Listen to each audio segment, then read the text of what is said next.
کس طرح مولا کائنات نے ظاہر ہے چونکہ سرور دو جہاں صلی اللہ علیہ وسلم کی مبارک گود کے اندر آپ پلے بڑھے تو ادب کا بھی بہت تقاضا تھا، تو اپنی خواہش کا اظہار کیسے کیا اس بارگاہ میں، پس منظر اس کا کیا تھا، بتائیے ذرا۔ جنید صاحب، سیدہ فاطمہ الزہرا سلام اللہ علیہا آپ کے عقد مبارک سے جڑے ہوئے جو واقعات ہیں وہ اتنے ایمان افروز اور ذوق آفری ہیں کہ ان کو سننے سے اور ان کو پڑھنے سے ایمان کو جلا ملتی ہے۔ اب اسی واقعے کو لیجئے کہ جب سیدنا علی نے وہ پیغام نکاح لے کے جانا ہے تو ہچکچا رہے ہیں، اور سیدنا ابوبکر صدیق وہ آپ کو کہہ رہے ہیں کہ آپ جائیے پیغام نکاح لے کر، سیدنا عمر فاروق وہ آپ سے کہہ رہے ہیں کہ آپ اللہ کے رسول کے پاس جائیں، انصار نے آپ کے پاس آ کے کہا کہ آپ اللہ کے رسول کے پاس جائیں پیغام نکاح سیدہ کے لیے لے کے، تو سیدنا علی نے ان کو کہا واللہ لا املک شیئا، اب ہمارے پاس تو کوئی رقم یا پیسے وہ تو ہے نہیں، تو ان سب نے کہا کہ آپ اذهب الى رسول اللہ فانه يحبک، آپ جائیے اللہ کے رسول آپ سے بہت محبت کرتے ہیں۔ اور سیدنا علی کہتے ہیں جب میں حضور کی بارگاہ میں گیا ہوں واللہ لم استطع ان اتکلم کلمتا اجلالا وہیبتا، اللہ کے رسول کی بارگاہ میں حضور کے اجلال اور ہیبت کی وجہ سے ایک لفظ میری زبان سے نہیں نکلا، اور حضور نے خود ہی جب دیکھا کہ علی بیٹھے ہوئے کافی دیر سے تو آپ نے فرمایا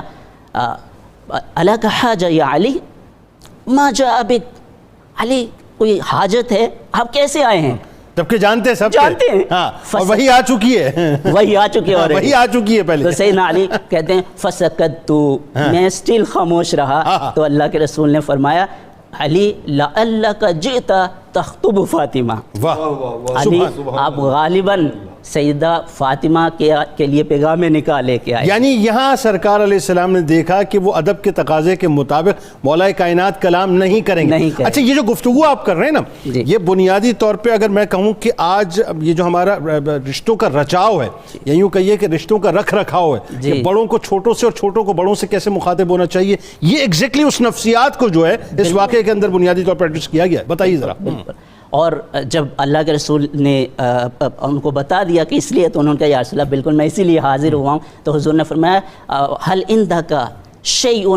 تستحل بها، آپ کے پاس کوئی رقم حق مہر ادا کرنے کے لیے؟ انہوں نے کہا لا واللہ یا رسول اللہ میرے پاس رقم وغیرہ تو کچھ نہیں ہے، تو حضور نے فرمایا این درعک الحطمیہ التی وہبتک ایاہ، وہ جو زرہ میں نے آپ کو گفٹ کی تھی، ہبہ کی تھی، وہ کہاں ہے؟ انہوں نے کہا یا رسول اللہ وہ تو میرے پاس ہے لیکن اس کی کوئی قیمت نہیں ہے، 400 درہم کی۔ حضور نے فرمایا اس زرہ کے عوض میں آپ کا نکاح کرتا ہوں۔ اب یہاں پہ جنید صاحب ہمارے لیے حضور علیہ الصلوۃ والسلام امت کے لیے تعلیم دے رہے ہیں کہ آپ جب اپنی بیٹیوں کے رشتے کے لیے دیکھتے ہیں تو ہر چیز پہ آپ کمپرومائز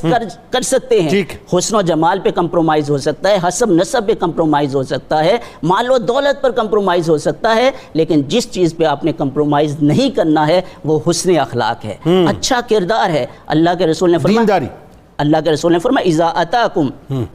ممن تردون بخلقہ فزوجوہ، اگر آپ کے پاس کوئی ایسا شخص پیغام نکاح لے کے آئے جس کے کردار سے اور اچھے اخلاق سے آپ راضی ہوں تو اس کے ساتھ آپ نکاح کر دیں۔ اچھا، اس میں پروفیسر صاحب ایک بات اور یہ بھی ہے نا کہ تاریخ یہ بھی بتاتی ہے نا کہ جس وقت مولا کائنات پہنچے ہیں تو وہی کے ذریعے سے رسول کریم صلی اللہ علیہ وسلم کو جو ہے یہ بتلا دیا گیا تھا کہ عرش پر اللہ تعالیٰ نے نکاح جو ہے وہ فرما دیا ہے، ایک بات۔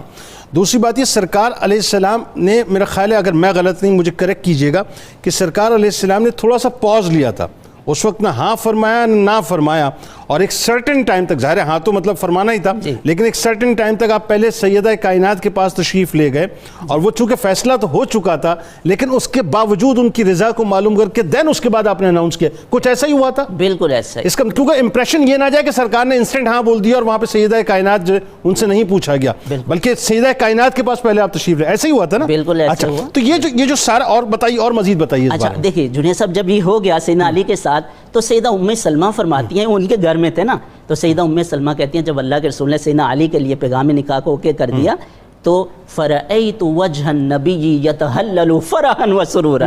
میں نے دیکھا حضور کا چہرہ خوشی سے اور سرور سے چمک رہا ہے، ثم ابتسم، اور پھر آپ کے چہرے پہ مسکراہٹ آئی، اور حضور کے چہرے پر جب مسکراہٹ آتی تھی صحابہ کرام کہتے ہیں کان یخرج نورا من وجہہ یغطی علی نور القمر، جب حضور مسکراتے تھے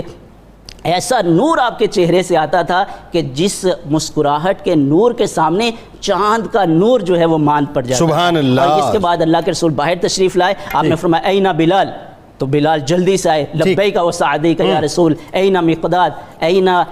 سلمان، وہ سب کو بلایا اور آپ نے فرمایا کہ جلدی سے انصار اور مہاجرین کو جمع کریں مسجد میں، اور اس کے بعد اس کا